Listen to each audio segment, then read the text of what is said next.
Bonjour, je suis Eric Gibaud, ericgibaud.com et aujourd'hui, merci à photosura.com, je vais te présenter l'appareil photo, le Fujifilm X Pro 2. Et alors, n'oublie pas de t'inscrire sur ma chaîne YouTube, youtube.com/Eric Gibaud, mon site web, ericgibaud.com/fr pour le français, /fr/blog pour le blog. Et s'il te plaît, jette un coup d'œil à mes cours en vidéo, cours de photographie en vidéo, ericgibaud.com/fr/cours en ligne. Et là, tu verras qu'il y en a déjà quelques-uns, il va y en avoir de plus en plus. Alors, on commence. Alors ça, c'est le fleuron de chez Fujifilm.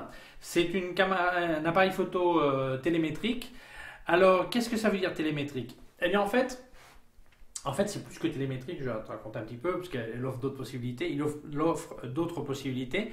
En fait, un télémètre, au lieu de faire la faute de voir par l'objectif, tu vois par cette petite fenêtre.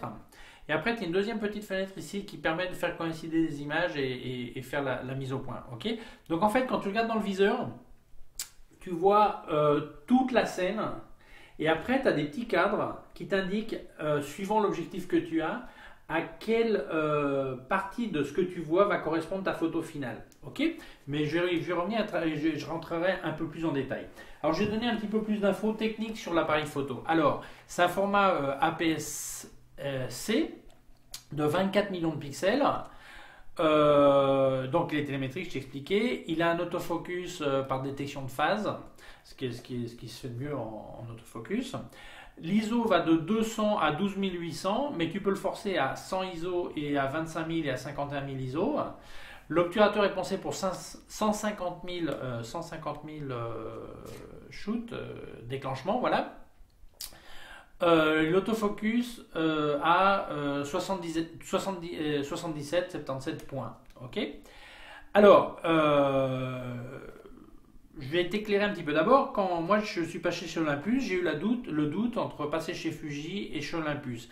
Alors, je te racontais tout ce qui est bien et tout ce qui me plaît pas. En fait, tout ce qui me plaît pas, c'est ce qui fait que je suis passé chez Olympus. Ok, je suis allé chez Olympus en venant de chez Canon au lieu d'aller chez Fuji. Ok, j'avais déjà fait le test de la XT1 et la XT10. Tu peux rechercher sur mon blog ou sur la chaîne YouTube, tu le verras. Ok. Alors, qu'est-ce qu'il y a de bien? Qu'est-ce qu'il y a de pas bien? On va commencer par la liste. Alors, de nos jours, je crois que dans cette gamme de prix, alors on parle d'un corps un boîtier qui fait dans les 1800 €, hein, sans objectif, ok. Il n'y a pas de mauvais appareil photo, c'est-à-dire que l'appareil photo, on va le juger surtout sur l'ergonomie, s'il est pratique d'utiliser, tout ça, la vitesse d'autofocus, si les ISO élevés montent, mais en situation normale, il n'y a pas de mauvais appareil photo. Alors si c'est vrai que la qualité des photos que fait la Fuji est excellente, tu verras, je vais passer quelques photos pendant que je parle, et vidéos, trucs comme ça, c'est pas mal, ok, la qualité est bonne. Je pense que c'est pour ça le succès de Fujifilm, c'est sur un APS-C, arriver à mettre 24 millions de pixels avec cette qualité. Je crois que ça a surpris pas mal de gens. Quoique ça surprend de moins en moins, hein, parce que Nikon sur la 7200 fait la même chose, ok. Sauf que c'est une réflexe, ok. Alors, qu'est-ce qui m'a plu? La qualité des images, je ne vais pas discuter, c'est impeccable, la résolution est bonne. Évidemment, comme c'est un boîtier interchangeable, tout va dépendre de la qualité aussi de l'objectif que tu montes sur le boîtier. Donc, évidemment, je n'ai pas pu juger exactement le piqué de la photo, tout ça, parce que suivant l'objectif que tu veux utiliser, ça va être différent. Donc, ce n'était pas la peine, puisque ce n'est pas un test de l'objectif. Ok. Il y a double carte SD, alors ça c'est très bien. Il n'y a pas que je sache, il n'y a pas de mirrorless ni de ce type d'appareil photo qui ont ça. Alors, tu vas voir, je vais parler plusieurs fois de Leica, parce qu'en télémétrique, en fait, il y a deux, c'est Fujifilm et Leica.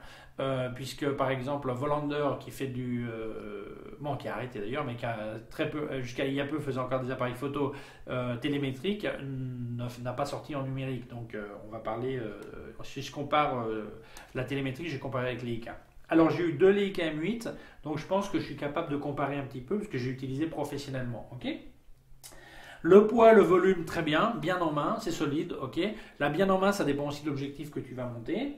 Alors, le look rétro peut plaire, ok, le look Leica plaît, je pense que ça plaît. Beaucoup de gens achètent cet appareil photo parce que je pense que le look plaît énormément. Alors le viseur, eh bien c'est trois viseurs en un en fait, puisque tu as le typique télémétrique où tu as les cadres qui t'indiquent le cadre, suivant l'objectif que tu mets, ça met un cadre ou un autre. Si tu bouges le bouton comme sur Leica ou comme sur Volander, ça t'indique quels seraient les autres cadres si tu changeais l'objectif, ok? Donc tu vois de la photo globale que tu vois dans le viseur, quelle partie, quelle portion correspondra à ta photo réelle. Alors ça, c'est la partie purement optique. Après, tu as une version 100% numérique, c'est-à-dire que tu bouges le bouton et ce que tu vois, c'est la photo comme un live view, comme si tu étais sur l'écran derrière. Donc tu vois exactement la portion finale, ta photo finale, même en temps réel, si plus sombre, plus clair, tout ça, ça s'actualise en temps réel. Si tu changes la vitesse, tout ça, tu vas voir les effets. Et si tu mets des effets dessus, tu vois, il y a des filtres noir et blanc et tout ça, tu le vois aussi quand tu es en 100% numérique, ok? Et après, tu as une version mixte. C'est-à-dire que tu vois, d'ailleurs, quand je suis j'ai oublié de dire, comme sur un Leica, quand je suis en 100% télémétrique optique, là, je vois l'objectif qui empiète sur le viseur. Ok. Alors, c'est pas une erreur, c'est comme ça. Toutes les télémétriques sont comme ça. Ok. Donc, ça, c'est un 35 mm. Donc, je vois que ça empiète. Et si je passe en mixte, eh bien, sur cette image naturelle, réelle, j'ai en superposition une petite photo dans un coin qui correspond au patch de mise au point. Parce que les télémétriques, en fait, tu vois par là, mais il y a une autre petune fenêtre. Et donc, en fait, tu vas faire coïncider les deux photos là. Sur cet appareil photo, il y a un autofocus. C'est pas comme sur les casques qui étaient maintenant, il y a une option de mise au point, confirmation de mise au point. Mais quand tu fais la mise au point en manuel, eh bien, tu dois faire coïncider les deux images. Ok? Donc là, tu peux avoir un agrandissement du patch, tu le vois en plus grand. Donc si tu veux faire une mise au point manuelle ou en autofocus, voir que réellement ça se fait. Ok. Donc en fait, tu as 3 viseurs en un. Donc ça, c'est très bien. La mise au point se fait super rapide, vraiment vraiment rapide. Moi, ça m'a surpris. Ça m'a surpris, non, parce que ça m'a surpris. C'est ce que j'attendais, voilà. Ok. Je pensais pas que ça allait être pire, mais détection de phase, c'est ce qui se fait le mieux, donc ça va impeccable. Ok. Je regarde mes notes, hein, c'est pour ça que tu vois, je penche la tête sur le côté, ok, pour rien oublier. Alors les ISO élevés sont très bien. L'ISO élevé à 6400, c'est impeccable. À 12800, c'est encore utilisable. À 25 000 et 51 000, ça se gâte, ok. Enfin, on peut monter dans les ISO et c'est bien. Tu peux aussi voir, quand tu bouges le bouton, sans changer d'objectif, tu peux voir quels seraient les cadres avec d'autres objectifs. Donc ça te permet de décider si tu dois changer d'objectif ou pas. Toutes les télémétriques font ça. Ok. La construction est solide. Tu vois que c'est du métal, c'est du magnésium, c'est du costaud. Ok. Tu l'as bien en main. Les menus à naviguer sont vraiment très bien, ils ont simplifié. La version antérieure, les gens se plaignaient un petit peu que c'était compliqué. Là, c'est très intuitif, c'est facile, ok, donc il n'y a pas de discussion. De toute façon, je ne te donne pas tous les détails techniques parce que je t'invite à aller sur la page de Fujifilm et à regarder en détail. Moi, je vais te parler de mes impressions surtout, ok. Alors, tu as aussi des filtres créatifs. Créatif, tu peux faire du noir et blanc, rajouter des filtres type filtre rouge, filtre jaune, tout ça. Soft focus, que ce soit plus doux et tout ça. Bon, tout ça, ça vient intégrer dans l'appareil photo. Mais attention, ça te le fait quand tu l'exportes en JPEG. Sur la version RAW, c'est la laisse brute. Chose que sur la Olympus, ça ne fait pas. Sur ma Olympus, si je mets un effet, sur le RAW, il met l'effet aussi. Ok, donc ça, c'est un avantage. Ok. Parce que sinon, c'est bien si tu vas garder que le JPEG, mais sinon, il faut refaire toute l'histoire après sur le RAW de toute façon. Ok. Les types d'aspects de photo, eh bien, comme Fujifilm fait et a fait des films toute sa vie, eh bien, ils ont aussi les mêmes noms. Alors le Provia, le Velvia et tout ça pour donner l'aspect. Ok, le standard c'est le Provia. La synchro flash se fait à 1/250e de seconde, ce qui est très bien, puisque plus tu peux monter, plus ça va te permettre de couper la lumière ambiante et centrer sur le flash, ok. Donc c'est un avantage, très bien. Tu as un obturateur qui va jusqu'à 1/8 millième de seconde quand il est en mécanique, mais tu as un obturateur électronique qui va jusqu'à 1/32 millième de seconde. Donc suivant ce que tu veux faire, ça peut être utile. Personnellement, j'en ai pas l'utilité. Enfin, peut-être que certains. Tu as du géotagging avec le GPS intégré pour que les photos aient leur tag GPS, ok. Et après, tu as un Wi-Fi intégré, ok. Donc, sur le papier, c'est tout bon. C'est tout bon, ok. Maintenant, moi, je vais te parler de l'utilisation réelle. C'est-à-dire que quand je prends ça en main, comment je me sens avec l'appareil photo et ce qui m'a plu, ce qui m'a pas plu. Et en fait, là, j'ai une grosse question. Ça, c'est un Leica pour les pauvres ou un APS-C pour les riches? C'est ma question. Parce que si c'est pour limiter Leica, la qualité optique, la qualité des photos, à mon avis, est meilleure. J'ai eu deux M8 et je te garantis que M8 à 640 ISO, il était perdu. Bon, il faudrait voir les dernières Leica, hein, les derniers Leica, M, je sais plus quoi, ils changent de nom tous les jours. Mais enfin, quand on sait les problèmes de corrosion qu'ils ont eu sur le M9, par exemple, sur le capteur, sur les appareils photo à 6 000 euros, ça fait un peu mal quand même. Hein, okay. Donc, à mon avis, celui qui veut utiliser de l'optique Leica, il peut mettre un adaptateur, il peut le monter là-dessus. Et s'il veut un capteur meilleur qu'un Leica, bon, à mon avis, il va aussi là-dessus. Voilà, ok. Ils vont me tuer chez Leica, mais c'est pas grave. Voilà. Alors, j'en ai eu deux, hein, j'ai claqué du fric avec eux, hein, qui se plaignent pas. Alors, donc, à ce niveau-là, beaucoup de gens l'achètent en pensant ouais, c'est cool, c'est comme un Leica, c'est beau, c'est chouette, ça fait bien. Ok. Passer cet instant frime et sensation, alors la sensation réelle, c'est bien prise en main, ça va dépendre évidemment de l'objectif que tu as, si c'est plus petit, plus grand, la prise en main va être différente, mais tu vois, c'est du solide, c'est du costaud, tu te sens bien avec ça en main. Même, je dirais que la prise en main avec le petit grip ici est mieux que le M8 que j'avais, ok. Donc, alors, qu'est-ce qui ne me plaît pas? Alors, d'abord, pour mettre l'ISO au point, il faut lever la petite roue ici et tourner. Tu as un petit écran avec l'ISO qui change. Alors ça, c'était bien quand on était en argentique. Parce qu'on mettait la pellicule et puis on faisait 36 poses ou 24 ou 12 et entièrement avec l'ISO fixe. Mais en numérique, on change l'ISO sans arrêt. Donc ça, c'est pas pratique.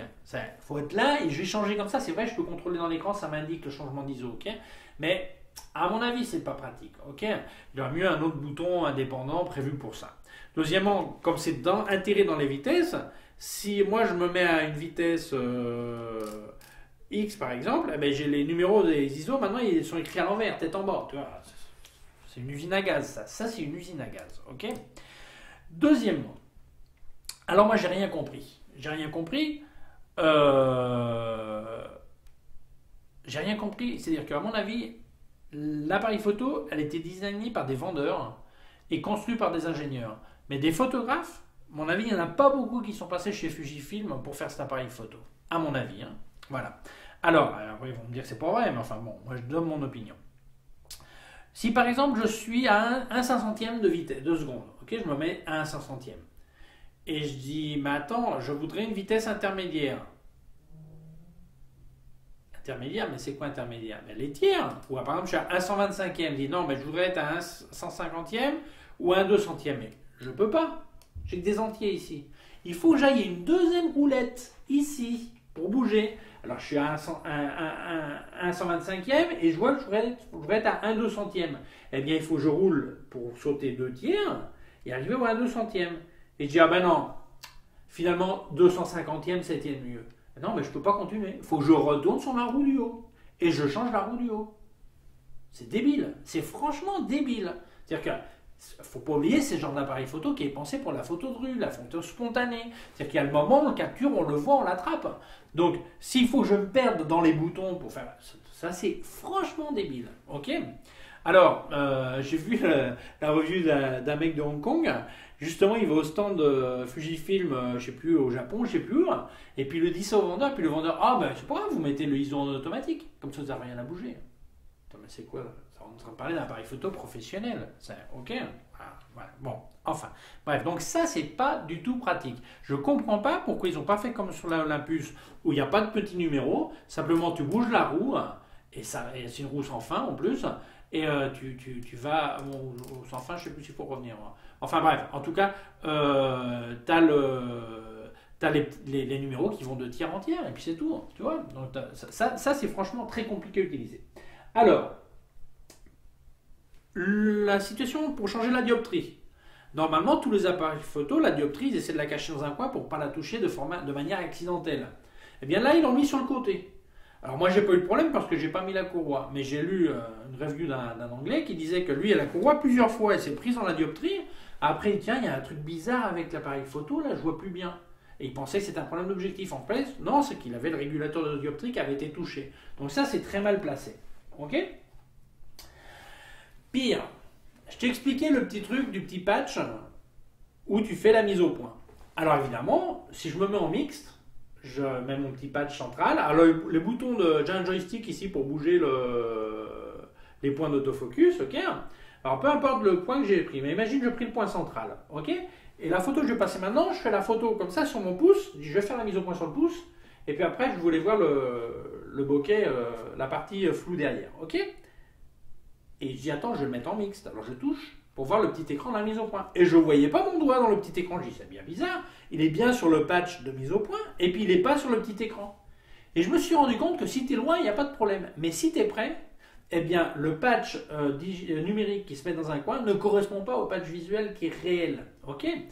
Alors, moi je me souviens quand j'étais sur le Leica M8, si je faisais la mise au point sur mon doigt, je faisais la mise au point voilà, sur le doigt comme ça, voilà, ok.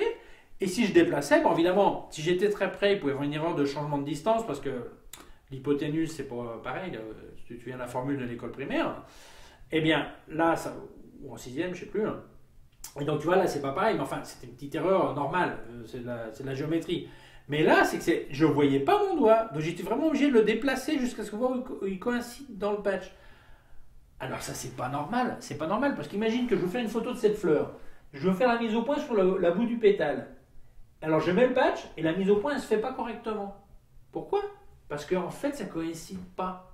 Et ça, c'est grave, c'est incroyable, je comprends pas ça. C'est pas possible, ça, c'est complètement débile. Ça veut dire que le seul moyen pour voir correctement ma mise au point, il faut que je passe à mon viseur 100% en numérique. Alors pourquoi je suis en train de payer un prix extra pour avoir un télémètre et dans les moments cruciaux où il faut vraiment que je fasse une mise au point sur un premier plan, imagine que tu veux faire un portrait et tu veux faire tout près sur l'œil, eh bien, tu es obligé de te mettre en numérique. Alors, à quoi ça me sert? À quoi ça me sert de payer un extra pour avoir de l'optique si après je travaille en numérique, si je suis trop près? Quand tu es loin, il n'y a pas de problème. Mais quand tu es près, c'est un problème.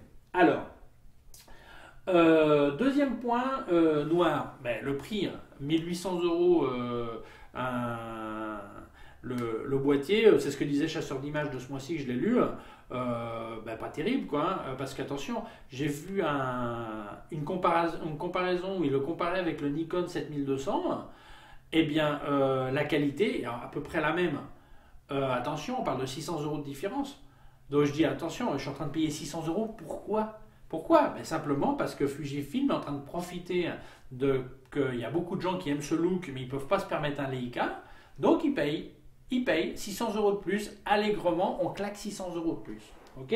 Attention, bientôt je vais faire la review de mon Olympus OMD E5 Mark II, qui vaut 600 euros de moins et qui fait beaucoup plus de choses que ça. C'est vrai, il a un viseur 100% numérique. Ok. Mais il fait beaucoup plus de choses que ça. Ok. Alors, autre chose, il n'y a pas de stabilisation dans le boîtier. Ça veut dire que seuls les objectifs haut de gamme vont être stabilisés. Comme tu peux mettre un adaptateur, tu pourrais utiliser même des vieux objectifs Leica et tout ça, eh bien tu n'auras pas la stabilisation parce qu'elle n'est pas dans le boîtier. Elle doit être dans l'objectif. Donc ce tarif, ça me semble un peu costaud. Ok. La vidéo, ben on peut faire de la vidéo avec, oui, mais c'est limité. Par exemple, quand je vais faire une vidéo, le cadre qui correspond à mon 16/9, par exemple, il n'est actif que quand je commence à enregistrer. Je ne peux pas faire un cadrage avant et après mettre en route. Non, je n'ai pas l'option de sélectionner le cadre de 16/9 en vidéo. Je n'ai pas de bouton pour vidéo. Simplement, j'utilise un des boutons de fonction pour mettre en route la vidéo. Mais je ne peux pas voir ce cadre 16/9 avant. Donc, c'est pas pratique. Tu perds du temps ou il faut que tu coupes avant de relancer ta vidéo. Donc, ça, c'est pas utilisable. C'est pas, à mon avis, Fuji, là, ils ont un train de retard sur cette histoire. Parce que même si tu fais pas de la vidéo, tous les appareils photo maintenant ont des services minimum de vidéo. Donc là, ils pourraient, dans cette gamme de prix, ils pourraient faire un effort. Ok. Autre chose, l'autonomie de la batterie. Alors, comme tous les mirrorless, la batterie ne dure pas grand-chose. Donc, je pense que quand même, ils auraient pu faire un effort et mettre une deuxième batterie, même si les autres ne le font pas. Vu le prix, ils auraient pu dire, bon, on va mettre une deuxième batterie dans la boîte. Ok. Ça vient sans flash. Alors moi au début ça me gênait pas trop l'histoire de pas de flash, puisque quand j'étais sur Canon avec la 5D, le 5D Mark II et Mark III, il n'y a pas de flash intégré, donc ça me gênait pas. Mais après quand j'ai acheté Olympus, il n'y a pas de flash intégré non plus, mais il te donne un petit flash d'appoint que tu peux mettre dessus. Il te donne, en fait, je le vends dans le prix quoi, tandis que là il n'y a rien. Donc pareil, je peux faire un petit effort, ok. Alors L'écran est bien, mais il est ni tactile, ni orientable. De nos jours, dans cette gamme de prix, c'est tout tactile ou orientable. Donc là, c'est pareil, ils sont à la traîne. Ok? Alors, ma conclusion, c'est la suivante. Moi, je pense que c'est un appareil qui va faire des bonnes photos. Bon, enfin, ça dépend du photographe qui est derrière. S'il y a un bon photographe derrière, il va faire des bonnes photos. Mais à mon avis, ce bon photographe, il va louper beaucoup de photos parce que c'est un appareil qui n'est pas pratique à utiliser. Il n'est pas pratique pour plein de points. Il n'est pas pratique. Changer les ISO, changer la vitesse. Ici, bon, avec le diaphragme, mais je n'avais même pas dit, il est là. Si tu veux faire tout en automatique, tu mets A sur le diaphragme et A sur la vitesse. Et après, si tu mets le A en ISO, bon, l'ISO, en fait, ils ont trois niveaux. Tu as tout automatique. Après, tu peux réguler et automatique élevé. C'est-à-dire, par exemple, tu mets de élevé de 6400 à 51 000, par exemple, ou bas, L, low. Ok, tu dis de 200 à 800 ISO par exemple. Donc suivant si tu mets en automatique, tu as 3 automatiques possibles. Donc ça, les idées sont pas mal. Tout ça, c'est pas mal. Mais c'est pas pratique à utiliser parce que, à mon avis, c'est un appareil photo qui va être très bien pour du paysage peut-être. Pour le sport, oublie, bien que l'autofocus soit bien, mais sur les télémètres, tu ne peux pas mettre un télé très long parce que la partie utile du viseur est toute petite dans ce cas-là. Et donc, tu serais tout le temps en viseur numérique. Bon, pour être en viseur numérique, tu prends autre chose que ça, hein, à mon avis. Donc, c'est un appareil photo qui est paysage et rue. En paysage, tu as le temps et tout, il n'y a pas de problème. Mais en rue, en photo de rue, ou en social, ou en reportage, à mon avis, tu vas perdre beaucoup de photos parce que c'est pas pratique à utiliser. Donc, où tu termineras à être tout le temps en automatique, qui est une option. Ici, tu as aussi un bouton de compensation. Alors pareil, autre truc un peu bizarre, le bouton de compensation, il va de moins 3 à plus 3. Fantastique. Mais l'appareil photo permet plus 5, moins 5. Donc pourquoi sur le bouton ça a plus 5, moins 5? Ah, parce que ça dépend si tu es en obturateur digital ou mécanique ou je sais plus quoi. Je me souviens même plus. Mais je sais que dans un cas tu peux à plus 5, moins 5, l'autre cas moins 3, plus 3. Ils ne peuvent pas faire tout d'un coup là. C'est ça, je comprends pas. C'est pas pratique à utiliser. Voilà. Donc, ma conclusion, c'est que si ce que tu veux, c'est un appareil qui fait des bonnes photos, je parle au niveau de la qualité optique, il y a plein d'autres options moins chères. Si tu veux un appareil photo pratique à utiliser dans une situation de rue, à mon avis, c'est pas ça. C'est pas ça. L'idée est bien, mais c'est pas ça. Voilà. Donc, pour moi, c'est une grande déception. C'est pour ça, d'ailleurs, ils avaient essayé l'XT1 et en essayant l'XT1, j'avais opté pour acheter Olympus quand j'ai laissé Canon. Ok ? Donc, voilà, c'est mon opinion. Je redis que je ne critique pas du tout la qualité des photos, qui sont fantastiques. Mais au niveau de l'utilisation d'un appareil photo, moi je pense que si quelqu'un utilisait un Leica, il va trouver que ça c'est pas bien pratique. Si quelqu'un sauf il a l'autofocus, ça c'est super. S'il a utilisé un réflexe, il va trouver ça bien pour la taille. Mais s'il a essayé un Olympus, un OMD, E5 ou le 1, je te garantis qu'il va trouver que ça c'est une usine à gaz. À mon avis, hein, à mon avis. Bien qu'il y a souvent des gens qui en sont ravis. Ok ? Voilà, merci encore à Photosula de m'avoir prêté l'appareil photo pour l'essayer. N'oublie pas de t'inscrire sur ma chaîne YouTube, youtube.com/Eric Gibaud, mon site web ericgibaud.com/fr pour le français, /fr/blog pour le blog, et mes cours en vidéo, ericgibaud.com/fr/cours en ligne, mon Facebook, facebook.com/Eric Gibaud photo, le Twitter Eric Gibaud, l'Instagram Gibaud, le Google+, Eric Gibaud. Merci beaucoup et à très bientôt.